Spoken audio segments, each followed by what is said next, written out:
Okay, we just got off the ship and we're walking to Nassau. Now you're in there. And there's 5 ships in port, including ours. So Disney Dream, Carnival Liberty, Enchantment of the Seas, which I can't remember if it's Norwegian or Royal Caribbean, and then there's the Carnival Fascination, the ship that was in port before us when we left Jacksonville. And this is beautiful Nassau.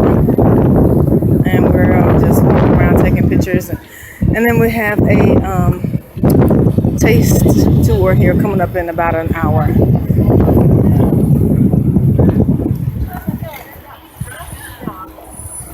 I would say somebody is driving behind us. Okay.